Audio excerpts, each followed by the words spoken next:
And welcome back, everyone, to the Stefano's Disney. Yes, we went through a little bit of a brand change, a name change, but we are back and better than ever, fresh off getting our annual passes. And that's what this episode is mostly going to be about. Yeah, it was surreal. It was very surreal. It was amazing to actually hold it in our hands. It's something that we've wanted for years. It was a goal we wanted to accomplish, and we accomplished it. Before we get into everything, if you want to support us, we are the Stefano's Disney with a K on all platforms now. Why the name change, you might ask? Because when you searched Anyone Can Cook, there was thousands of things. That wasn't us. Mm-hmm. So we needed to revamp, revise. Shout out to Chris Oney for coming up with the name. We were so stumped on a name. We threw around things, but I thought this was way more catchy. And it's unique to us. And it's like, I wanted our name in it. Yeah, it's unique. I had said that. Mm-hmm. You did. She said, I want our name in it. And I'm like, I want magic in it. Mm-hmm. Because I'm big on just like one words. But the Stefano's Disney is just great play on words. Clever. It's just clever. And it really kind of sums up what our channel is. Our channel is so much more than cooking. Yeah. Cooking is still going to be an aspect of our channel, but it's so much more than just, doing Disney recipes. We do podcasts, we do vlogs. So food is we center everything around food. Yeah. So like when we go to the festivals, food, that's our main thing. Like we make the recipes at home, but we like to incorporate food into everything we do. Snacks, in the park. But Anyone Can Cook was just too... But that was just... You searched it and too many things came out. Yeah, it's like we were sitting there on Thanksgiving trying to get her uncle to find our page. Yeah. And he's like, is it this one? No. Is it this one? No. Is it this one? No. And that's when I realized, like, this could be a little bit of a problem. And I didn't want to change the name because we've built Anyone Can Cook so much, but people have welcomed the name change with open arms. Yeah, people like it. That's really special to us, like that you would, appreciate the name change. I know changing names is tough, especially when you have like a following. Or is this you? Oh, you changed the name. But we are still early on where I think we can keep growing with that momentum, and then we will be known as the Stefano's Disney. If you don't know our last name, it is the Stefano. So no K-N-O-W, but the Stefano is our last name. So the Stefano's Disney, it's the perfect name. It honestly is the perfect name. YouTube is hard though, so like we wanted to set ourselves apart. YouTube's really tough. Really tough. We have a new series coming to YouTube. I'm going to be doing. I think Nicole might get on it. It's going to be for shorts. It's going to be like fun Disney facts, like facts that people don't know about Disney. Now, catch your eye, be 20 seconds, give you some information, and then get out. We're going to be growing this YouTube page. But before we get into anything, we have to send a special thanks, and that special thanks goes to our Patreons. Oh, yeah. Thank you so much. You guys have been amazing. I put on the Patreon yesterday our goal. Our next goal is to buy a vlogging camera because cell phones just aren't it. I love the cell phone, but it just doesn't pick up the lighting properly or the audio properly. And this camera that we're recording on here is way too big and boxy to take to a park. So we're looking into a vlogging camera. We want to give you guys the best. Mm-hmm. Yeah. So we have a trip planned in the end of January. So by end of January, that's our goal. Is to have the vlogging camera. To have it for Festival of the Arts. Yes, Festival of the Arts is running in January. We will be there. But enough about what we're going to do. Let's talk about what we did. And that's coming right up after this break. Annual pass holders. We are annual pass holders. We are Incredi pass holders. Nicole's going to break down what that means because I'm not the best with the pass. I know it cost $14.50. It did go up $50, like literally the week before we bought them. Yeah. But go ahead. It's a top tier pass. So no blackout dates. You can go whenever you want. No payment plans. But you pay for that, like top tier. Yeah. I mean, if you're a Florida resident, there's other ones that are way cheaper, right? But the Incredi Pass gives you no blackout dates. That's the big thing. You can go whenever you want. The other big thing is it gives you discounts, which we saved on food and merchandise and stuff like that. We didn't even spend a lot of money this trip, but that pass definitely came in handy. Also, like they run specials for like 35% off rooms. Like the pass pays for itself, and we did the math, and the math just checks out. If you go to Disney, twice a year, you're going to pay for it. Pays for itself, and we got the discount for our upcoming hotel room, 35% off, 25% off. I think it was 25. It was 25. We missed the 35. Yeah, I mean, you have a lot of perks with it. So, I mean, if your family, if you know you want to go every year, oh yeah, at least twice a year, it pays for itself. Yeah, and we only got it for ourselves. We didn't get it for the kids, right? Mm-hmm. But I will say it breaks down so simply because if we're going in March, right? We're going in March for family vacation, 6 days. If we go to the park 4 days with a park hopper, that's $250 a ticket. Mm-hmm. That's near $1,000 right there just from that one trip. So our trip last week pretty much finished paying for the pass, and we're going back in January, and it's like free. Like we're in the park for free at that point. Mm-hmm. It's crazy to think like that, but a hopper's like $240 a day, $250 a day. I couldn't believe the price when I looked at it. And it's going to go up again. Yeah. October prices go up. Yep. That's when the Incredipass went up. And then I think they do it again in January, maybe? Well, we're pass holders to November 26th, so you can raise the prices all you want. Yeah. We're in there till November 26th, and it was just so cool going through that pass holder line. Mm-hmm.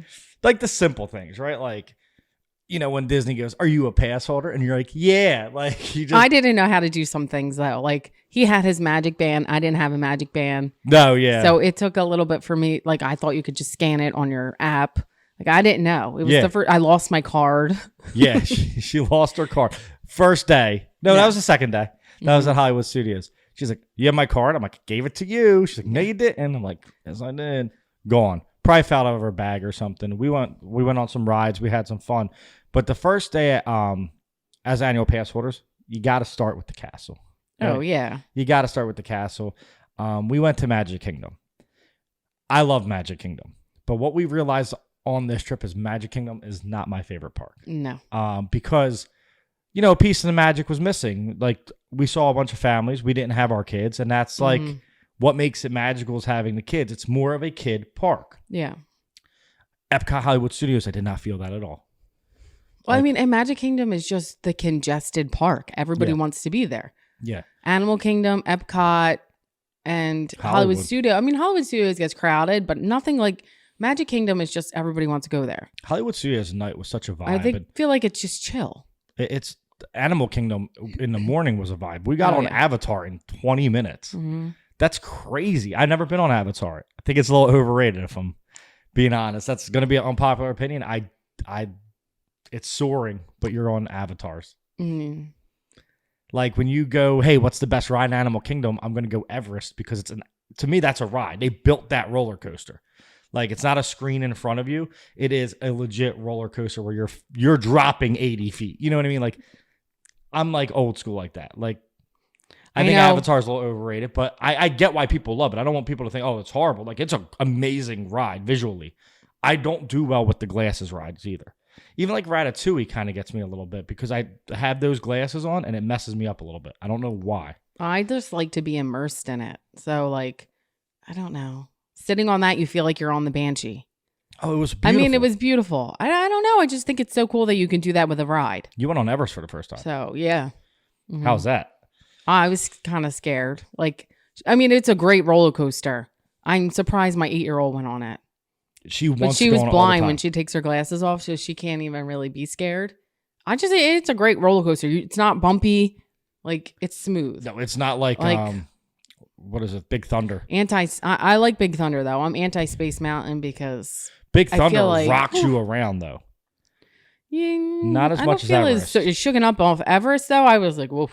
Well, that's because you're falling backwards. The backwards got me. Yeah, and you're falling backwards. It's not like a short fall, but just having that annual pass and being able to go, hey, we're going to go to Animal Kingdom on Sunday morning before our plane leaves. And it doesn't matter if we stay for 3 hours because it's paid for. Like you can luxuriate a little bit more and like get the annual pass. If you go twice a year, get it. Like it's the best money we've ever spent. We're going to get so much usage out of it between January, March, August, and then we're going to go again for next Christmas before our pass is over. Like and we're going to go to all the festivals. Maybe we might do July though. Instead of August? I don't know, instead of August. Whenever Food and Wine officially opens. Oh, yeah. That's why we're going. Well, that starts in July, doesn't it? End of July, I think. And I think it'll start like July 28th or something this year. But that trip, we are going to bring Ella. Yeah. We're going to bring our oldest because she is actually very good at content. Like TikTok, like she knows all the secrets. So if I have this vlogging camera, which we will, she'll take all the TikToks. Like she'll be our TikTok girl, and she can take all those videos and make cool videos because she knows what's in and what trends. Like on YouTube, like we're having such a hard time breaking it on YouTube, and she posted this "I'm a fairy" thing, and it had like 8,000 views, and I'm like, how? Her shorts go viral. I don't know. I don't get it. I don't know the algorithm. And she doesn't hashtag anything. She just puts it out. I know. Does she? I don't think she does. No, she didn't even hashtag it. I don't know. But she's gonna come with us. But that's the benefit of having the annual pass is we're booking trips and all we're worried about is airfare. Airfare this trip was $70 for both of us round trip in January. So that's like an easy yes. Yeah. Right? The hotel, we didn't get to rent our DVC points, but we did get the 25% off, so the hotel wasn't too expensive. We wanted to stay in Pop. The issue with that was Pop's Skyliner is down during the end of January. Renovations. Every January. It closes for a week, and then the extra weekend, it's closed for just from Epcot, access to Epcot. You can still get into Hollywood Studios. Yeah. But most of our content is Epcot. And it's that we're going for Festival and that's of Arts. the whole reason you want to stay at Pop is the Skyliner. Exactly. Like it's the same thing as All Star Sports and movies. It's the same layouts, but they just have the Skyliner access, which is very convenient. A little bit closer to the parks. Like All Star's pretty out there, but after staying on a non-Disney resort, the resort was nice. The rooms were Pop-esque, I would say, but everything else, the transportation was terrible. It was terrible. Like, you had to wait for buses. Our buses never came. We had to hop on a different bus and run across the highway. Yeah, you had to make reservations the day before for when you wanted to leave. Like, I just want to, if I'm done, if I need a break, if I want to go on a bus to go back to the resort, I want to know that I can, not have to, like, hop on another bus and go to run across the highway. Yeah, the benefit of staying in Disney is just that. You're on a bus. The bus is Disney. Yeah. The music's Disney. You know, it's Disney service, which is the best service in the world. Like, the bus drivers weren't as accommodating or welcoming as those Disney bus drivers. Like, we got on a Disney bus, right, to go to Disney Springs, and we talked to the driver for like 15 minutes. Sweet. She was the best. And it's just that level of excellence of customer service that goes missing without Disney. Right. And like everything with Disney is just top tier. Everything with customer service, cast members, they do everything. Rooms just clean. Effortlessly and nicely. Like even if there's an issue, they handle it with grace. Yeah. There's never an argument. They're not like I asked the bus driver, I was like, what's the first stop? She's like, I don't know. We'll find out when you get on. Yeah, like, you'll see. I was like, all right, I just want to know. We're just trying to plan our day. But, you know. But besides that, the hotel wasn't bad. And it was cheap. I had Expedia points. Yeah. It was cheap. It was like $50 a night. Whatever. It got us to where we need to go. I think when we go in January, though, it's the races because the 5K, because it is like crowded. It's not. Why is that weekend booked? There's no Disney resorts like DVC available anywhere. It's January 9th, the marathon. And all the hotels are like where we stayed this time for $50, minus the points would only cost us $105 for the night. In January, that same room's $205.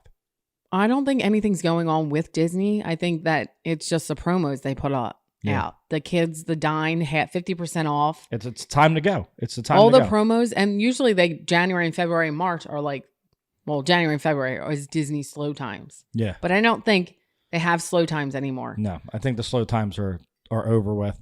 But we did experience a lot of stuff when we were in Disney World using our annual passes, including our favorite nighttime show, which we will get into right after this break.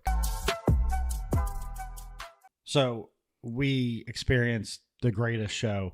I mean, like, fireworks aside, everything aside, like Broadway aside, this is the greatest show I've ever seen. Like, I don't get emotional, but I was like in awe. Like, I was like almost tearing up. Like, it was that amazing. Like, Fantasmic. It was our first time. How embarrassing. In Hollywood Studios. But it just came back. So to be fair, we weren't really going to Disney that much. What were your thoughts on it? Like, what were your favorite parts of Fantasmic? I mean, wait. First, you picked the worst seat. We're in the front, okay? It was cold. It was cold. It was like, what, like 62 degrees at night? And I was like, let's sit in the front. It was a great seat. If it was summertime, best seat in the house. I mean, I got you get misted. right in the front. Everyone was like, "Oh, I'm gonna catch pneumonia." We were getting soaked. But we knew nothing about the show. I mean, I had watched YouTube videos on it, but nothing prepares you for the actually visually seeing it in person. Like I don't know. From start to finish, you were like, for someone that had never seen it in person. Oh, it was, like, I knew that there was water involved. I didn't know that like that water was so powerful, which I should have thought. Like they're projecting on water to just come out and just splash you. The water felt, when it was on fire, that felt good because it was like heat. They set the whole lake on fire. Yeah. Whatever it's on, the water is on fire. I've never seen water on fire in my life. Yeah. Steamboat Willie was in it. He ended it. Enough. That's game over. As soon as Steamboat came out, best thing I've ever seen. But it was the best thing I've ever seen before that. Yeah, it's just great. The Beauty and the Beast float, like for real. I love The Lion King. That was my favorite. Cool. The music is excellent. The show is excellent. It all makes sense. Mickey's trying to stop all the villains. It is just such a great show. Aladdin makes an appearance. Moana makes an appearance. Literally, like, I can't say anything bad about that show except I picked a front seat when it was 60 degrees and we got wet. Like, that's the only bad thing I can say, and that's on me. The show was perfection. It's my favorite nighttime. I picked that over anything. I mean, I don't know what the new nighttime show will be in Epcot because Harmonious was great. Yeah. Right. But I mean, this set aside, first time ever seeing it, it's my favorite show. Yeah. It's my favorite. You've never seen it as a kid? I don't remember. Like, I don't remember seeing it. That's the thing. Like, it's been so many years, but that show was just, it was brilliant. It was beautiful. The music was unreal. Like, it was just the perfect show. And like, I liked Harmonious as well. They didn't like the bulkheads in the middle of the water, though. I didn't like that either. When you're like walking around World Showcase and you see all those big like barges that they use for like fireworks and stuff, I didn't like that either. Mm-hmm. I thought that kind of like took away from the vibe of Epcot. I thought the show was awesome, but I'm excited to see what's coming to Epcot because there are no barges, so it's going to be something. I kind of feel like it might be like maybe with the water, World of Color, kind of like Disneyland. Use it. I don't know. You have a lot of water in there to use. You can use it. Like Harmonious would even be great there, but the problem is like the rock, the mountain would block every view. Oh, like I didn't even know that there was an arena at Hollywood Studios, right? We walked like a mile to the back of the park and it was like a stadium seating. I thought there was going to be like 2,000 seats. No, that thing could fit like a football game. We went in not knowing anything. I mean, we were just like, we knew we wanted to see it. And we were like, we really didn't know what to expect. I mean, there was times we looked at each other and just like shook our head like, this is unbelievable. Like, I will not miss that show on any vacation. No, and the kids, I showed them on YouTube the other day and they're like, wow. Like, and imagine that in person. I know. And I know it's been back for a while, so I feel so delayed talking about it, but it's like, seeing it on TV and seeing it in person. Well, when you went to Hollywood Studios last year, it wasn't back. No, but seeing it on TV does no justice to it. No. Like in our vlog, you'll see it. It's going to do it no justice because you cannot visualize how crisp that photo and the video is on top of that water until you see it in person. No camera is going to pick up how amazing that looked. You know, getting wet is part of the show if you're in the first couple rows because there's times where they splash when the villains come out. But, I mean, it was just a little cold. I just think it's the perfectly ran show, perfect music. It has all the characters. The boat at the end with all the characters is special. It's a way to see all the characters that you want to see in the park. Like, I never got to see Steamboat Willie. Ever. Me either. And, like, I wish there was a meet and greet with him. Like, Sorcerer Mickey ended it, though. Like, and then the OG ended it. Like, it's just every part of Mickey. All the Mickeys. All the Mickeys. We love Mickey. I know. It was just great. My two favorite Mickeys are Sorcerer Mickey and Steamboat Willie. Right. Like, they're my two favorite Mickeys. So just having that show just be that good was the perfect end cap for the night. Like the cool thing is too, they run it at 7:30 and they run it at 9:30. Yeah, so it's not late. So we had a long day at Epcot. We jumped over to Hollywood Studios, did some rides, ate some food, and I was like, want to go to the 7:30 show because it's a like 30-minute show. It's not a short show. It's you're sitting there for like 25, 30 minutes and you're on the edge of your seat the whole time. And it was just it's the perfect way to end the night, whether you're leaving at 7:30 or you're leaving at 9:30. It is the perfect end for the night because everybody that was around us when we were walking out was talking, oh my God, that was amazing. That was unreal. Oh my God, did you see that? They were in awe. I love Happily Ever After. I think but it's just fireworks, right? And I hate saying that because no one does fireworks like Disney, right? Right. But it's just fireworks, and the castle has some cool projections. Like that Fantasmic show is a show. Right. It is a show with characters, with it interactive. Mm-hmm. It's perfect. It's perfect. The only thing I would say that might top it in person is the drones in Paris. If we ever get to see them, that's amazing. But again, that's just technology. It takes out the human element. It takes out the character element. And I think that's what makes Fantasmic so special. Yeah. It's great. It's perfect from start to finish. It is perfect. And they knew that. And they only added little touches from when it came back.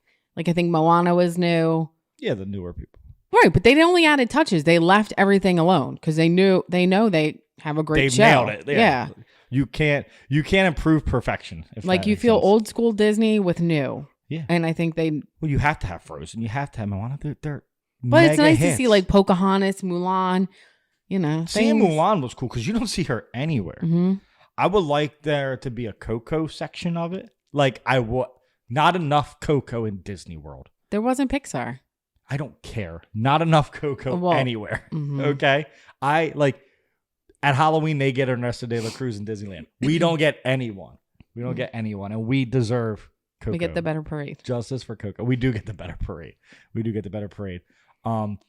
Speaking of the best and favorites and all that stuff, we have a new favorite park. Mm-hmm. And I can't believe Nicole's saying this, but you'll find out what our favorite park is after this break. An eye-opening trip. That's all I'm going to say. An eye-opening trip. We just talked about the greatest show we've ever seen. But there was a revelation when we were out there. Yeah. Kind of, I feel like what all the locals say anyway. It's like you become annual pass holders. Now you consider yourself locals. No. The locals love Epcot. Everybody loves Epcot. In Animal Kingdom. Never got why. Tourists just love the castle. I love the castle. I love it. Epcot offers so much more for people our age, for adults, even for teenagers, right? There's another revelation we had when we were at Epcot. Frozen's ride is really good, and I hated on that. Mm-hmm. I was like, this ride ain't good. It's not a good ride. Why are we waiting? It's not a good ride. We only waited like 15 minutes. Great ride. The queue, everything. I feel like the 3 rides alone at that park is Ella's favorite. I mean, Ratatouille. There's a lot for her to do. Guardians, yeah, because she's a ride. And she's getting older. She loves food. Yeah, the princesses, like Belle was in her Christmas dress. There's Snow White. And I said this in the vlog, and I really mean it. Epcot is so cool because the characters are out and about. Mm-hmm. Like, you don't have to, you got to stand in line to meet them, but there was a side street that had Mickey, Goofy. It had them all. Daisy just walking around. They were just hanging out. We saw Belle in her Christmas dress walk by. Alice. Snow White. The girl from Wish. Yeah. Asha. You don't see any of this stuff. And it's just they're out and about. They're walking. They're waving to you. It's special. It takes you back to being a kid. And that's one thing that I love about Epcot the most is that the characters are reachable. Right. You're not standing in a huge queue. And don't get me wrong. Magic Kingdom, meeting Cinderella. I love meeting Tiana. Tiana's always the best princess. I'm sorry. She's always the sweetest, always the coolest. Cinderella, Rapunzel, and Tiana in that castle is meeting them is great, right? But there's something to be said about them. You're looking down a side street and there's Mickey Mouse, right? You're like, oh my God, that's Mickey. And he's just standing there tapping his foot, waiting for people to come to him. Awesome. They have added though a little bit of that though with the 100th to Magic Kingdom, like the princesses randomly ride the carousel. They're trying to because Disneyland they roam the parks. Yes. They're trying, but they still, I feel like it's just too people-y. Yeah. That they can't. Yeah, it's just too. There's so many people that want to, even if you see them in the Riviera at a hotel, there's so many people that want to touch them, stop.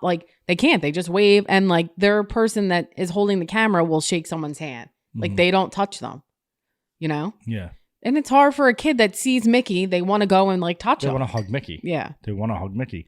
And it was awesome watching Mickey hug all these kids. And all, they're just, But Epcot to me is the perfect park for people who aren't kids or, older kids. Like I would consider Ella almost an older kid now. Oh God. Right. Yeah. Her interest and stuff.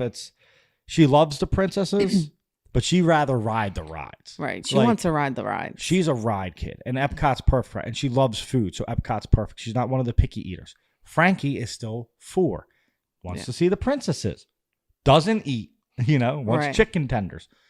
Magic Kingdom kid. Right. They trickle in the scavenger hunts where like you can look for stuff, and that would keep her like we're gonna have to do that for when we're there for Flower and Garden. Yeah. We're gonna have to do the scavenger hunt to be able to keep them busy. Keep her busy. Yeah, because Ella will be fine. Or a bubble wand, I will buy it. Yeah. Epcot though has opened so much, right? They opened Guardians, they opened Ratatouille, the Journey of Water we went through. You want to talk about? I talked about Fantasmic pictures not doing it justice. Nothing does that justice. Journey of Water, you walk in and you're like, wow, shocked. Mm-hmm. It is the most gorgeous immersive attraction I've ever seen in my life. Like, you got the Epcot ball behind it, water shooting everywhere, just green grass and flowers, and it's just gorgeous. Stunning. It's gorgeous. What were your thoughts when we walked through that? Oh my God. I kept thinking it has to be beautiful at night. But like just the little things that you think won't work, they work. Like when your hands are going with the water, walking through the water, how it stopped. Mm-hmm. It was just, and the kids and adults like it. Both, We were laughing like kids. Right. But they were walls when we were there in October. Yeah. All the walls are coming down. Yeah. To finally see what is going to be, what is that part, the new part called? I forget. It has the new Walt statue. Yeah. It's all flowers and it's gorgeous in pictures. Mm-hmm. And it's funny because I saw people complaining online that Walt wasn't centered to the Epcot ball, right? Yeah. And it's like, hey, genius, you're going to sit next to Walt, so you're centered with the Epcot ball. Right. You know what I mean? But that statue, I cannot But it's been 5 years coming.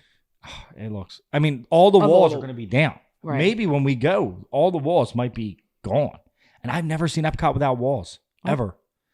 I think they're all coming down December 5th, aren't they? I think so. I think that's when the new Epcot will open. Crazy. It's changed so much the past 2 years. Yep. And it's become our favorite park. And now it's Animal Kingdom's turn too, which is cool because they did Hollywood. Mm-hmm. And we've said that. They did Hollywood. Hollywood is awesome. Star Wars, Toy Story, Mickey's Runaway, just great, right? Then they did Epcot. Remy, Guardians, Journey of Water, this Walt statue. It's the hub of Disney 100. They have a nice Mickey statue. Now they're going to go, okay, Dino Land, get out. Time for like Encanto. Right. And Indiana Jones. And that's going to be awesome. And then it's Magic Kingdom. Then we find out what's beyond Big Thunder, right? We finally get to find that out. And I hate that they're waiting to do Magic Kingdom last. But at the same time, it's Magic Kingdom's appeal is the castle. We just said people go there for the castle. It's not until you start going to all these other parks multiple times, you start realizing Epcot's better than Magic Kingdom. Right. Magic Kingdom's vibes are immaculate. There's making that turn on Main Street and seeing that castle is the best feeling in the world, right? Right. But overall, Epcot has more of an appeal. It has more food, better food, drinks. You can have a couple of drinks in the park if you're an adult. I think it has better rides. It's more beautiful. There's more gardens. The all the different countries are it's amazing. You're learning there. Right. You're seeing all these everything beautiful Walt sights. wanted. It's what Walt wanted. Right. Yeah. Opening of Tiana's will be great, but you're just re-theming the ride. It's nothing like maybe they'll add a few restaurants and stuff. I think re-theming the ride on that ride's enough because Splash Mountain was so popular. Right. Like I love that ride. It's our favorite. Like we love Splash. But now I'm going to like it even more. And I know that's not popular, but I love Tiana. I love Princess and the Frog. And guess what? I don't remember the movie that Splash Mountain was based off of, right? What do you think my kids feel? Yeah. What the heck is this, right? They know Tiana. They know Dig a Little Deeper. They know Princess and the Frog. Like it's going to be awesome. Get the beignets there. Yeah, right. Get a Tiana restaurant. Yeah. But no, Epcot is very eye-opening when you go there. Like, honestly, we will say a couple years ago, we were like, we hate Epcot. Like, not hate it, but like hate it with kids. I still and probably don't like it with kids. So. At night, I don't know. It's just such a vibe. Yeah. I don't know. I think I would love it with Ella. At night, it's a little dark for my liking. Like, I can't really see anything. Like, there's a lot of people. There's not a lot of lighting. But, I mean, I just love that park. I love Epcot. I love Hollywood Studios. Hollywood Studios is, like, not busy at all. Like, Rise of the Resistance was only a 60-minute wait. Tower, 30 minutes. 60 minutes for Rise is insane. Like, you don't have to lightning lane it. Like, I used to have to buy that ride. You could just go stand in line sometimes. Like, right now it's Tron. Yep. And Guardians kind of still. Yeah, Guardians. Yeah. I mean, I got the time at 7:00. True. And we weren't going to get on until 2:30, but it did break down. Yeah. But just Epcot as a whole is literally might be the perfect park. And I can't wait to see what nighttime show they have. I can't wait to sit next to that Walt statue. Walt's like, he's the man. He's the godfather of Disney. You know what I mean? Like, everybody loves Walt Disney. Yeah. Walt Disney. Not even if you're a Disney fan, you have to respect what Walt Disney did, following a vision, following a dream, and becoming literally the biggest businessman in the history of the world, right? Everyone knows who Walt Disney is. Everybody, every country knows who Walt Disney is. Like Mickey Mouse, like I can tell you, oh, you know this character? You know this character? Every single person in the world knows who Mickey Mouse is. Right. That's insanity. That's following, that's a dream. Oh, yeah. Crazy. The timing and the placement of the statue, though, is perfect. His birthday and Epcot is complete. Yep. It started with him, like, having a dream, and then now, how many years later, it's finally finished. Never got to see Epcot complete, and he's going to be the last part that completes it. Yeah. There will be, I feel like a lot of, I think the nighttime spectacular is going to be, like, a tearjerker. Maybe. Oh, I know. It definitely will. It's going to have people crying. Well, we'll see. And I'm excited to see it. That's December 5th as well? Yeah, it debuts on his birthday. December 5th is about to be a very special day in Disney. We'll be doing a podcast about it, I'm sure. We won't be there, unfortunately, but we'll be there in January to see it. But after this short break, we will wrap things up for this show. So all in all, amazing trip. Amazing time. Being a pass holder is awesome. Yeah. We rode rides we never rode. We saw shows we never saw. Literally, it was a great trip. The weather, Friday and Sunday were a little rainy, but we can't wait to get back there. Thank you for voting. Vlogs are actually the most popular things we do, followed by the podcast. Yeah. Recipes came in last, which I was surprised. Well, that's why we're going to deep dive into like vlogs And this. And this. Yeah. The recipes will be more sporadic, I'll say. They're still coming because we still have a lot of fun doing it. Oh, yeah. That segment will still be called Anyone Can Cook. It just is part of the Stephanos Disney YouTube channel. And we want to thank you guys for subscribing, following, sharing it. And if you haven't, do that. Hit that button. Hit the subscribe button. Share it with a friend. If you're a Disney lover, this is the place to be. We only talk positive about the most magical place on earth. We love Disney, except when it comes to Coco. We could say some flaws. Do better. But no, but all in all, for the most part, we talk positive and we really love what we talk about. We have a passion for Disney World. It's our favorite place on earth, and eventually, hopefully, we'll call it home. But if you like what you see, comment, subscribe. If you want to support more, Patreon / it's the Stephanos Disney, not the Stephanos Disney. I don't know if there's any numbers behind it. Links in the bio. Yeah. If you want to support, it goes a long way. It helps us buy cameras. It helps us buy green screens. I just bought a green screen. It helps us buy a lot of stuff, all because of your support that costs as much as a coffee. Yeah. So check that out. Check out our vlogs. We have a lot coming up. We have the Festival of the Holidays one. We have the first day of annual pass holders dropping, and we have a Hollywood Studios and an Animal Kingdom one, and that should get us all the way to January for more vlogs. But thank you guys so much for your support. We will see you next week.